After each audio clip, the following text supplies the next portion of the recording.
Hi hello నమస్తే. నేను ఎప్పట్లాగే మీ నాలుబందు నవీన్ మరొక వీడియోతో మీ ముందుకు రావడం జరిగింది. అదేంటంటే నల్గొండ పానాగల్లో ఉన్నటువంటి సోమేశ్వర స్వామి దేవాలయం. ఇది చాలా వందల ఏళ్ల చరిత్ర కలిగినటువంటి పుణ్యక్షేత్రం. మరి ఇక అంత మహత్తరమైనటువంటి క్షేత్రం కోసం నేను చెప్పే కంటే మీరు చూస్తేనే బాగుంటుంది. ఇక ఆలస్యం చేయకుండా వీడియోలోకి వెళ్ళిపోదాం. ఆగండి వెళ్ళిపోయే ముందు ఒక్క మాట, మన ఛానల్ని మొదటిసారిగా ఎవరైనా చూస్తున్నట్టయితే సబ్స్క్రైబ్ చేసుకోండి. అందరూ కలిసి గట్టిగా ఒక లైక్ అయితే కొట్టేయండి. ఇక పదండి వీడియోలోకి వెళ్ళిపోదాం. మొత్తానికైతే దారిలో చిన్న లేక్ కనబడింది. ఈ లేక్ని చూడండి. ఎందుకంటే ఈ లేక్ని చూసిన తర్వాత నాకు ఒక ఆలోచన వచ్చింది. అతి ఏది కూడా మంచిది కాదు అని. ఈ లేక్ నిండా నీళ్ళున్నాయి. ఆ చెరువు నిండా నీళ్ళున్నప్పటికి కూడా అందులో ఉన్న చెట్లన్నీ కూడా ఎండిపోయినాయి. ఒక్క చెట్టు కొమ్మ పైన ఒక్క ఆకురెమ్మ లేదు. చూసుకోండి మీరు కావాలంటే. లేదా నీళ్ళు లేకుండా చెట్లు ఎండిపోతాయి, కానీ ఇక్కడ నీళ్ళు ఎక్కువై చెట్లు ఎండిపోయినట్టు ఉంది. మరి అదే కదా, అతి అనేది ఏది కూడా పనికిరాదు. వెల్కమ్ నల్గొండ. నల్గొండ చౌరస్తాకైతే మొత్తానికి చేరుకున్నాము. విపరీతమైనటువంటి ఎండ ఉంది ఇక్కడ. ఆ ఎండ మామూలుగా లేదు, ఎండాకాలంలో ఉన్నట్టుంది. వర్షాకాలం అంటే ఇక్కడ ఎట్లుంటుందో తెలియదు అన్నట్టుంది నాకైతే.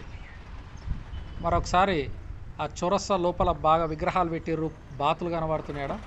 కొంగలేమో, సారీ, చూద్దాం రండి. బుద్ధ వనం అంట, ఎట్లుంటుందో చూద్దాం. అట్లా ఒక లుక్ వేసుకొని పోదాం చౌరస్తా పైన. వావ్, కొంగలు కనబడుతున్నాయిగా బాగా. మనమైతే వచ్చేసినాం. ఇక్కడ నుంచి సోమేశ్వర ఆలయానికి వెళ్ళాలి. ఇక్కడ నుంచి పానగల్ ఊరికి వెళ్ళాలి. ఆ పానగల్ ఊరిలోనే సోమేశ్వర ఆలయం ఉంటుంది. జస్ట్ ఇంకొక 4 కిలోమీటర్స్ ఉంటుంది. ఇక వెళ్ళిపోదాం పదండి. చూసుకోండి, ఇక్కడ కొంగలు బాతులు పెట్టిరు. వెనకాల అశోక చక్రం అయితే మంచిగా పెట్టిరు. ఇక్కడ ఆలస్యం చేయకుండా తొందరగా వెళ్ళిపోయే ప్రయత్నం చేద్దాం పదండి. ఎందుకంటే ఎండ బాగా ఉంది, ఇంకా ముందు ఎట్లుంటుందో తెలియదుగా. రాగానే గొర్రెలు అయితే కనబడ్డాయి, చూసుకోవచ్చు. ఇక్కడ మనకు వెనకాల కనబడుతుంది ఛాయా సోమేశ్వర స్వామి టెంపుల్ కమన్. ఇందులో నుంచి వెళ్తే ఆ యొక్క దేవాలయానికి మనం చేరుకోవచ్చు. ఇక ఆలస్యం చేయకుండా వెళ్ళిపోదాం పదండి. ఓం సోమేశ్వరాయ నమః. వస్తుంటే రోడ్డు పైన గాలి అయితే అటుపక్క ఇటుపక్క చాలా బీభత్సంగా వస్తుంది. మొత్తం ఓపెన్ ప్లేసు. ఇదంతా మట్టి రోడే ఉంది, కొంచెం దూరమే ఉంటుందంట. కానీ రెండు వైపుల చెట్లు అయితే బాగా నాటినరు. చూసుకోవచ్చు, అన్ని కొబ్బరి చెట్టు మా దగ్గర కనబడుతున్నాయి. కథం ఆ కనబడేది సోమేశ్వర స్వామి దేవాలయమే. 1 o'clock వరకే గుడి ఓపెన్ ఉంటుందంట. ఈ లోపల మనం దర్శనానికి రావాలని ఫాస్ట్గా అయితే రావడం జరిగింది. బండి అక్కడ పార్క్ చేసేసిన. ఇదంతా కూడా పార్కింగ్ ఏరియా. చూసుకోవచ్చు, ఎక్కడా కూడా మీకు సీసీ రోడ్ అనేది లేకుండా మొత్తం మట్టితోటే ఉంది. కొబ్బరి చెట్లు అన్నీ చాలా బాగున్నాయి. స్వామివారి ఆలయం ఎంట్రన్స్లోకి వచ్చేసినాం. ఇది మెయిన్ ఎంట్రన్స్ అన్నమాట. ఇందులో నుంచి లోపలికి వెళ్ళేసి పక్కనే ఏమైనా పూజలు చేయించుకుంటే అక్కడ కౌంటర్లో టికెట్లు తీసుకోవాలి. వెళ్ళగానే ఎడం పక్కన చూడండి, అంతా కూడా ఎంత అద్భుతం అంటే ఇక్కడ పెద్ద కోనేరు జలపాతం. చూసుకోవచ్చు ఎట్లా కనబడుతుందో మనకి. విశాలమైనటువంటి కోనేరుకు రెండు వైపులా కొబ్బరి చెట్లు. ఇందులో సగం నీళ్ళున్నాయి, ఇంకా సగం అక్కడ ఎవరో ఫోటోలు దిగుతున్నట్టున్నారు. తామరాకులు కూడా ఉన్నాయి. అబ్బాబ్బాబ్బా, ఇంత పెద్ద కోనేరు చూడడం అనేది చాలా అద్భుతమనే చెప్పుకోవాలి కదా. ఎంత బాగుందంటే ఇది ఎక్కడికో బయటికి వెళ్ళిన ఫీలింగ్ వస్తుంది ఇక్కడ చూస్తుంటే. ఫ్రీ వెడ్డింగ్ షూట్కి, free birthday shoot, photo shoot, birthday షూట్లు అలా అని చెప్పని వచ్చి చేసుకుంటున్నారు. నీళ్ళ మధ్యలో కూడా సెల్ఫీలు దిగుతున్నారు, ఫోటోలు తీయించుకుంటున్నారు. ఇది ఫోటోగ్రాఫర్లకు ఒక మంచి బంగారు బాత్ దొరికితే ఎట్లుంటుందో అట్లుంటాయని చెప్పుకోవచ్చు. ఇక్కడ నీళ్ళల్లో తామర ఆకులు, తామర పూలు కనబడుతున్నాయి. చూసుకోండి, పూలు ఎక్కడనో ఒకటి ఉంది, కానీ ఆకులు అయితే సగం వరకు ఆకులు పేరుకొని ఉన్నాయి. నీళ్ళు కూడా బాగున్నాయి, చాలా బాగుంది. ఇంత పెద్ద కోనేరును చూడడం అయితే నేను ఫస్ట్ టైం ఇక్కడ చూసుకోవచ్చు. ఎందుకంటే మామూలుగా కోనేరులు అంటే చిన్న చిన్నగా ఉంటాయి, ఏది కొలన్లలాగా. కానీ ఇక్కడ అట్లా లేదు, ఒక చెరువును తలపించే విధంగా ఉంది. ఎంత పెద్దగా ఉంది చూసుకోండి. ఒక ఇనుప బోటు కూడా ఉంది అక్కడ. ఇగో ఇంత పెద్ద రోడ్డుకి అటుపక్కన చెట్లు, మధ్యలో కోనేరు. చాలా బాగుంది. మీరు ఇదంతా చూస్తుంటే మీకు ఏమనిపిస్తుందో కింద కామెంట్ చేయండి. ఇలాంటిది మీరు ఎప్పుడైనా చూసున్నారా? ఇంత పెద్దది ఎక్కడ చూసి ఉండరు నాకు తెలిసి. నేనైతే ఇప్పుడే ఫస్ట్ టైం చూస్తున్నా కాబట్టి నాకు ఫుల్ ఎగ్జైట్మెంట్గా ఉంది. అన్నీ ఆర్టిఫిషియల్గా మనము కాటేజ్లలో చూసినవి తప్పితే న్యాచురల్గా చూసింది అయితే ఇక్కడనే. అయితే ఈ సోమేశ్వర ఆలయము చాలా ప్రసిద్ధిగాంచినటువంటి పుణ్యక్షేత్రం. ఇందులో శివుడు కొలువై ఉంటాడు. శివుడితో పాటు బ్రహ్మ, సూర్యనారాయణుడు, గణపతి, నాగరాజు, ఈ నలుగురు కూడా టెంపుల్ దేవాలయంలో ఉంటారు. పురావస్తు శాఖ వాళ్ళు కూడా వచ్చి ఇక్కడ కొన్ని రీసెర్చ్ అనేది చేయడం జరిగిందంట. అయితే దాని గురించి మీకు ముందు చెప్తా. ఇక్కడ దేవాలయానికి సంబంధించినటువంటి భూములు కూడా ఉన్నాయి. ఎందుకంటే ఈ భూములన్నీ దేవాదాయ భూములు అనమాట, పంటలు పండించుకోవడానికి. అట్లా రాజులు రాసిచ్చేవాళ్ళు. అక్కడ గుడి ఉంది అంటే దానికి మాన్యం అనేది ఉంటుండే, గుడి మాన్యం అంటుండే పెద్ద మనుషులు అప్పట్లో. మీకు ఎవరికన్నా ఐడియా ఉంటే తెలుసుకోవాలని కనుక ఉంటే గుడి మాన్యం అంటుండే. ఆ మాన్యం మీదనే బ్రాహ్మణులు అనేవాళ్ళు బ్రతికేవాళ్ళు అనమాట, అక్కడ పండిన పంటను తీసుకొని. అయితే ఇట్లా నడుచుకుంటూ వెళ్తుంటే ఎంత ఆహ్లాదకరంగా ఉందంటే చెప్పడానికి నాకైతే మాటలు లేవు. చూసుకోవచ్చు కోనేరు ఎంత ప్రశాంతంగా ఉంది. మధ్యలో వాటర్ ఫాల్ అని చూడండి, మౌంటైన్ మౌంటైన్ దాన్ని ఏమంటారు ఇంకా మీకే తెలియాలి.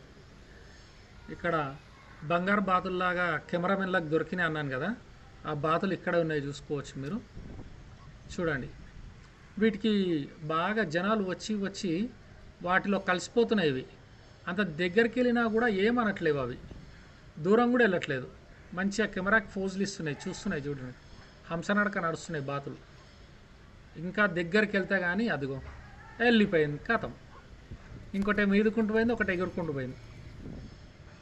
మంచి దృశ్యం. అక్కడ ఎగిరిపోయినాయి, ఇక్కడికి వచ్చినాయి. చూడండి, ఈ టెంపుల్కి సంబంధించిన హిస్టరీ టెంపుల్ లోపలికి వెళ్ళినాక చెప్తా. ఇప్పుడు మస్త్ ఎంజాయ్ చేయండి ఇది చూసి. చూడండి, ఇప్పుడు అంతా స్విమ్మింగ్ పూల్ 4 మూలలు కట్టుకున్నామా, అయిపోయింది. అవి వాటర్ ఫాల్ దాన్ని ఏమంటారు మరి, మౌంటైన్ లాగా ఉంది. ఇంకా మనకు అంత తెలియదు కాబట్టి మీరే అర్థం చేసుకోండి అది ఏమంటారు. చాలామంది వస్తున్నారు, ఫోటోలు దిగుతున్నారు, పోతున్నారు. ఇక శ్రావణ మాసం ఫస్ట్ సోమవారం కాబట్టి భక్తులైతే కొంచెం ఎక్కువే వస్తారన్నారు. చూద్దాం మరి లోపలికి వెళ్ళేసరికి ఎట్లుంటుందో. ఇగో ప్రధాన ద్వారం ఇది. ఇందులో నుంచి మనం లోపలికి ఎంటర్ అవుతున్నాం. ఓం నమ శివాయ, సోమేశ్వరాయ నమో నమః. ఇక ఈ టెంపుల్కి సంబంధించినటువంటి నేను తెలుసుకున్న కొద్దిపాటి 4 ముక్కలు ఉన్నాయి, మీతో షేర్ చేసుకుంటాను, వినండి. ఈ యొక్క దేవాలయం ఎట్లా ఉంటుందంటే విశాలమైన ప్రదేశంలో విత్తనాలు జల్లినట్టు కూడా ఉంటుంది. అక్కడొకటి అన్నీ కూడా ప్రతిష్టాత్మకమైనటువంటి కట్టడం అన్నమాట. ఈ కట్టడం అనేది ఇప్పటి మానవాళికి అంతుబట్టదు. ఏ టెక్నాలజీ లేని సమయంలో ఖచ్చితమైన కొలతలు తీసుకొని ఈ యొక్క దేవాలయాన్ని నిర్మించడం జరిగింది. అయితే ఇక్కడున్న శివుణ్ణి ఏమంటారంటే ఛాయా సోమేశ్వర అని అంటారనమాట. అంటే ఛాయా సోమేశ్వర స్వామి. దీన్ని ఏమంటారు, ఛాయా సోమేశ్వర ఆలయం అంటారు. ఛాయా అంటే ఏంది, ఆటోమేటిక్గా నీడ అని మనకు అర్థమవుతుంది. ఇక్కడ కొన్ని ఉపాలయాలు కూడా ఉంటాయి, చూసుకోండి. ఇక్కడ అభయ ఆంజనేయ స్వామి విగ్రహం లేదు, చూసుకోండి. ఉపాలయాలు అన్నమాట ఇవి. ఇదిగో ఇక్కడ ఇంకో గుడి ఉంది, అక్కడ అందులో కూడా సేమ్ విగ్రహం లేదు. చాలామంది ఇక్కడ ఉన్న ఉపాలయాల్లో విగ్రహాలను పగలగొట్టేసిండ్రు, మన సంపదను మొత్తం నాశనం చేసిండ్రు. మరి అట్లున్నటువంటి కొన్ని విగ్రహాలు కూడా విగ్రహాలు లేని ఉపాలయాలుగా మిగిలిపోయినాయి అవి. అసలు అక్కడ ఉపాలయాల్లో విగ్రహాలు ఉండాలి. చూసుకోండి, ఇక్కడ కూడా ఇదొక ఉపాలయం. ఇందులో ఏముంటారు, నటరాజ మందిర్ ఇది. అందులో నటరాజ స్వామి లేడు, చూసుకోవచ్చు, క్లియర్ కనబడుతుంది. అంత ధ్వంసం చేసిండ్రు, మరి చరిత్రను మొత్తం సర్వనాశనం చేస్తున్నారు. చూసుకోండి, అందమైన ప్రదేశంలో పూల తోట. బాగా ఉంది. ఇది ప్రధానమైనటువంటి దేవాలయం. 3 గోపురాలు ఉంటాయి 3 గుళ్ళకి. ప్రధానంగా గణపతి. ఇక్కడ గణపతిని దర్శనం చేసుకుంటే వెనకాల ఆత్మలింగ స్వామి ఉంటాడు. లింగరాజు అనేసి చెప్పి లింగరాజు ఆత్మలింగంగా ఉండు అని ఒక ప్రతీతి ఉంది. మరి నాకు కూడా అంత తెలియదు, మీరు తెలుసుకోండి. గణపతి వెనకాల పుష్పం డిజైన్ ఇక్కడ అదిగో ఆత్మలింగం. ఇందులో మాత్రం లింగం ఉంది, పర్వాలేదు. పుణ్యాత్మలు ఇక్కడన్నా ఆత్మలింగాన్ని దర్శనం చేసుకునే భాగ్యం కలిగించారు. చూసుకోవచ్చు. అంతా రాతి కట్టడమే. ఈ రాతి కట్టడం అంతా కూడా 10వ శతాబ్దంలో చెందినటువంటి రాజులు, ఎవరు మన 10వ శతాబ్దం చోళులు అప్పుడు కట్టినటువంటి రాళ్ళు అన్నమాట ఇవి. చూసుకోవచ్చు. చరిత్ర అంతా తీస్తే అన్నీ బయటపడతాయి. రావి చెట్టు, వేప చెట్టు, ఇక్కడ నాగదేవత పుట్ట ఉంది. ఇది ప్రకృతి ప్రాంతంలో కాబట్టి నిజమైన సర్పాలు కూడా అందులో ఖచ్చితంగా ఉండే ఉంటాయి. చూడండి, ఆలయం ఎక్కడుంది, ఆలయ ప్రహరీ కూడా ఎక్కడుంది, ఉపాలయాలు ఎక్కడున్నాయి, ఎంతెంత రాళ్లతో గట్టి ఉన్నారు చూసుకోండి. క్లియర్గా మీకు కనబడే విధంగా చూపిస్తాను. చూడండి, సర్వనాశనం చేసిండ్రండి మన విగ్రహాలని, మన సంపదని, మన జాతీయ సంపద, మన సొంత సంపద. ఇది ఎన్ని డబ్బులు పెట్టినా రావు, ఎన్ని ఇది పోయినా రావు. చూసుకోండి. వీటి గురించి మీకు చూపిస్తుంటే బాధ తప్పితే ఇంకా ఏమీ ఉండదు అక్కడ. హృదయ విదారకరమైనటువంటి దృశ్యం ఇది. ఇట్లా చూస్తామని ఏ ఒక్కనాడు కూడా అనుకోలేదు. అవి పోయినా కూడా వాటిని భద్రపరిచి పెట్టిండ్రు. ఎందుకంటే భావి తరాలకు తెలవడానికి. చూడండి, ఆలయ ప్రాంగణం మొత్తం కూడా చూపిస్తున్నాను మీకు. ఎక్కడ అండి ఎంత అనేసి చెప్పి, కానీ ఇంత పెద్ద దేవాలయము డెవలప్మెంట్కు నోచుకోలేకపోతుంది వాళ్ళ రోజున. ఇది ప్రధానమైనటువంటి ద్వారం. మనం దక్షిణం నుంచి ఎంటర్ అవుతామండి గుళ్ళోకి. వెళ్ళగానే మండపం ఉంటుంది, 4 స్తంభాల మండపం ఉంటుంది ఇక్కడ. ఈ 4 స్తంభాల మండపము అద్భుతమని చెప్పుకోవాలి. అలా ఎడమ పక్కకి తిరగగానే మొదట గణపతి, అందరూ కూడా వరసిద్ధి విఘ్నేశ్వరాయ నమః అనుకోవాలి. వరాలను గురిపించేటువంటి గణపతి కాబట్టి. ఇక్కడ నుంచి చూస్తే ఆ గణపతి పక్కనే సోమేశ్వర స్వామి దర్శనమిస్తాడు. చూడండి, శ్రీ ఛాయా సోమేశ్వర స్వామి మందిర్ అంటే సోమేశ్వర స్వామి వెలిసినటువంటి మందిరము. ఇక్కడ ఒక 2 పిల్లర్లు ఉంటాయి, అటు 2 ఇటు 2 ఉంటాయి. నేను ఒక్కొక్కటి మాత్రమే చూపిస్తున్నా. దీని పక్కన ఒకటి, దాని పక్కన ఒకటి, ఇంకోటి ఉంటుంది. చూద్దాం. ఇదిగో 2 పిల్లర్లు, ఇక్కడ 2, అక్కడ 2, మధ్యలో 4. ప్రతి దేవాలయానికి కూడా 2 పిల్లర్లు ఉంటాయి. ఇదిగో నాగరాజస్వామి. చూసుకోండి. ఇటు నుంచి అట్లా రైట్కి తిరిగినట్టయితే మళ్ళీ ఇక్కడ ఏం కనబడుతుంది మనకి? పిల్లర్ చూసుకోండి. ప్రధానమైనటువంటి మెయిన్ 4 పిల్లర్లు రామాయణాన్ని, భారతాన్ని చెప్తున్నాయి ఆ బొమ్మలన్నీ కూడా. అక్కడ చూసారా ఎంత సన్నగా ఉంది? ఇదే మెయిన్. అక్కడ చూడండి, ఒక బండరాతిని ఏ విధంగా మలిచిండ్రు అనేది గమనించి చూడండి. పాజ్ చేసుకొని చూడండి. ఒక పిల్లర్ని మంచం కాళ్ళు సంగడి పడతారు చూడండి, టర్నింగ్ పడతారు, ఆ విధంగా ఉన్నాయి పిల్లర్లు. అంత పెద్ద రాతి నిర్మాణాన్ని కేవలం ఆ 3 ఇంచుల వెయిట్ పైన ఆపడం జరిగింది. ఇదిగో ఇక్కడ చూసుకోండి. ఇక్కడ చూసుకున్నట్టయితే మీకు బ్రహ్మదేవుడు కనిపిస్తాడు అక్కడ. ఫస్ట్ గణపతి, శివుడు, నాగరాజస్వామి, బ్రహ్మదేవుడు. టెంపుల్ నిర్మాణం చూసుకోండి ఒకసారి. పైనుంచి కిందికి చూపిస్తున్నాను మీకు ఏ విధంగా ఉందనేది. అయితే ఇగో ఇప్పుడు కనిపించేది సూర్యనారాయణ స్వామి దేవాలయం. ఇక్కడ కూడా విగ్రహం లేదు. చూడండి, ఈ విధంగా ఇగో ఇక్కడ ప్రధానంగా నందీశ్వరుడు ఉండాలి, కానీ నందీశ్వరుడు లేడు అక్కడ. చూసుకోవచ్చు. ప్రతి విగ్రహం పైన కూడా మీకు భారతానికి సంబంధించినటువంటి, రామాయణానికి సంబంధించినటువంటి బొమ్మలు చెక్కింపబడి ఉన్నాయి. చూసుకోవచ్చు. ఒక 2 ఇంచులు, మహా అంటే 3 ఇంచులు ఎక్కువలో ఎక్కువ